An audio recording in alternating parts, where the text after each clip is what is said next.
پھر ان کا drawing room نظر آتا ہے. تو چیزیں ایسے بکھری ہوتی ہیں, وہ بظاہری طور پر کوئی کروڑپتی ارب پتی نہیں ہوتے, وہ ایک چھوٹے مڈیاکر یا سفید پوش خاندان ہوتے ہیں. تو وہ نہیں سمجھ میں آ رہے ہوتے کہ یہ کیسے سروائیو کریں گے یا کر رہے تھے. بظاہر تو جو مر گیا ہے, جو گنڈا تھا یا جو جس کے اوپر لیبل تھا بدماشی کا, وہ بظاہر تو نظر آ رہا تھا بڑے ٹھاٹ باٹ میں, کیونکہ 25-30 لوگ اس کے ساتھ ہوتے ہیں, ان کے اخراجات بھی ہوتے ہیں, آنا جانا ہوتا ہے, پیٹرول لگتا ہے, ویپنز ہوتے ہیں.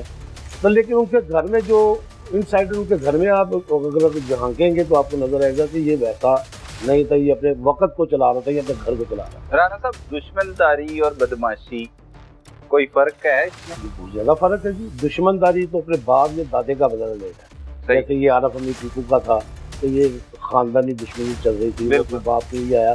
اور بہت سارے مقامات پر اس کے بیٹے نے, امیر بلاج نے, مقتول نے, یہ کہا کہ میں دشمن داری ختم کرنا چاہ رہا ہوں, مگر یہ مجھے ختم نہیں کرنے دے رہے. اس نے سیاسی پلیٹ فارم پہ بھی, سرکاری پلیٹ فارم پہ بھی اس کا مقابلہ کیا کہ مجھے اس دلدل سے نکالا جائے.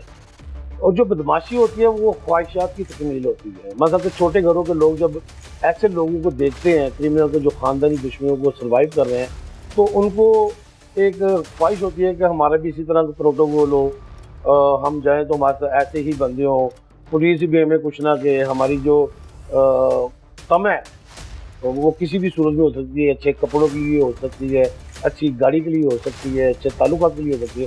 تو وہ اس دلدل میں آتے ہیں. اور یقیناً جو بدماش ہوتے ہیں وہ خاندانی دشمنیوں سے جو لتے لوگ ہوتے ہیں ان کے ساتھ جڑتے ہیں جا کے, پھر وہ علاقائی بدماشی کرتے ہیں اپنی خواہشات پوری کرنے کے لیے, یا وہ منشیات بیچیں گے یا جوا کروائیں گے. اور میرے خیال سے اس کا تو بھیانک ہی انجام ہے. اس میں بہت زیادہ فرق ہے خاندانی دشمنی اور بدماشی. اشتہاری اور مفرور کی زندگی کیا ہوتی ہے؟ اشتہاری اور مفرور کی زندگی میں سب سے بری ہوتی ہے. اس میں سروائیو کرنے کے لیے ایسے ایسے سنگین عمل کرنے ہوتے ہیں, یا ہم اس کے گلے میں فٹ ہو جاتے ہیں کہ جس کو اس میں عبور کرنے کے لیے وہ ڈکیتی بھی کرتا ہے. اس ڈکیتی میں کسی کو قتل بھی کر سکتا ہے, وہ منشیات بھی دے سکتا ہے, وہ زہر لوگوں کی رگوں میں بھی اتارتا ہے. وہ ڈیرے دار کرواتے ہیں جہاں پر وہ پناہ لیتے ہیں. یقیناً وہی انہیں کی سرپرستی ہوتی ہے نا. تو حالانکہ اسے کون منشیات دے گا, اسے کون جبے کے لیے جگہ دے گا, اسے پناہ دے گا. مقصد کو جو پناہ دے گا اس کے بھی اپنے کو مفاد ہونے چاہیے نا. جو اپنے گھر میں ہی اپنے ڈیرے پہ کسی اشتہاری کو پناہ دے گا اس کا کوئی مفاد ہوگا, اور اپنے مفاد کی تکمیل کے لیے وہ اسے استعمال کرے گا. اور جو اشتہاری کی زندگی ہے وہ سب سے ہی, نہ وہ عید اچھے طریقے سے منا سکتا ہے, نہ اپنے بہن بھائی کی کسی شادی کو اچھے طریقے سے منا سکتا ہے, نہ اپنے گھر میں خوشی غمی جو آئی ہے اس کے گھر میں وہ منا سکتا ہے. وہ چھپ ہی رہا ہے. وہ نہ صرف پولیس سے چھپ رہا ہے, وہ معاشرے سے بھی چھپ رہا ہے. اور اس کی کوشش ہوتی ہے کہ میں اس جہاں پہ یہ وقوع اس نے کیا وہاں سے, یہ ان لوگوں کی بات کر رہا ہوں جن کے اوپر مجبوری میں کوئی قتل یا کوئی ایسا کوئی واقعہ ہو جاتا ہے تو وہ بھاگ جاتا ہے. حالانکہ جب وہ اس کا اگر عادی ہوتا ہے تو اس کے لیے کوئی ایشو نہیں ہوتا. اس نے نشہ بھی کرنا ہوتا ہے, اس نے عیاشی بھی کرنی ہوتی ہے, اس کے لیے اسے یا تو وہ بھتے مانگتا ہے, وہ اپنے علاقے کے لوگوں کو نظر میں رکھے گا, جو صاحب حیثیت لوگ ہیں انہیں تنگ کرے گا, ان سے بھتے مانگے گا یا اغوا کی واردات کرے گا. لیکن جو اشتہاری ہوئی تو اس کے لیے مسائل ہی مسائل. صحیح ہے. رانا صاحب, یہ جو کلچر ہمارے یہاں پہ چلا آ رہا ہے, جو رواج جسے کہا جاتا ہے, یہ کس طرح سے ختم ہو سکتا ہے, کس طرح سے امن قائم کیا جا سکتا ہے؟ دیکھیں, بنیادی طور پہ تو ہمارا جو ہماری ریاست ہے اس کی پالیسی ہونی چاہیے سب سے زیادہ. مگر میں نہیں کہتا کہ جو اچھے ملک ہیں, جو ترقی یافتہ ملک ہے, جرم تو ادھر بھی ہوتے ہیں, یہ خواہشات کی تکمیل کے لیے ہوتے ہیں. نوجوان نسل اور ہمارا جو سوشل میڈیا چل رہا ہے اس نے نوجوان نسل کی بربادی کا ایک بڑا کردار ادا کیا, بگاڑ پیدا کی. اس میں ایسی بگاڑ پیدا کی ہے کہ اس کو اب سنبھالنا بہت مشکل ہے. ہمارے معاشی معاملات اگر کچھ بہتر ہو جائے, بہت سے لوگ تو مجبوری میں وارداتیں کر رہے ہیں, جو بھی کر رہے ہیں ان کے گھر میں چلانے کے لیے, لیکن جرم کوئی راستہ نہیں. یہ شارٹ کٹ ہمیشہ شارٹ ٹائم کے لیے ہی آتا ہے. اس لیے یہ جرم ختم کرنے کے لیے ریاست کو سب سے اہم کردار ادا کرنا چاہیے, ہمارے میڈیا کو ایک کردار ادا کرنا چاہیے, ہمیں اس کے پس منظر جو حالات چل رہے ہیں وہ دکھانے چاہیے. ناظرین, دشمندار لوگ وہ بند گلی کے مسافر ہوتے ہیں کہ جن کا راستہ صرف اور صرف موت کی جانب جاتا ہے. یہ خاندانی دشمنیاں سینکڑوں جانیں نگل چکی ہیں اور نہ جانے کتنی جانیں مزید نکلیں گی. لہذا اس میں ریاست کو کردار ادا کرنا ہوگا تاکہ مزید خون ریزی کو روکا جا سکے اور آنے والی نسلوں کو ایک اچھا مستقبل دیا جا سکے۔ اپنے ارد گرد ہونے والے جرم کو فوری 15 پر رپورٹ کیجئے۔ اپنے میزبان سلمان قریشی کو اجازت دیجئے۔ اللہ نگہبان۔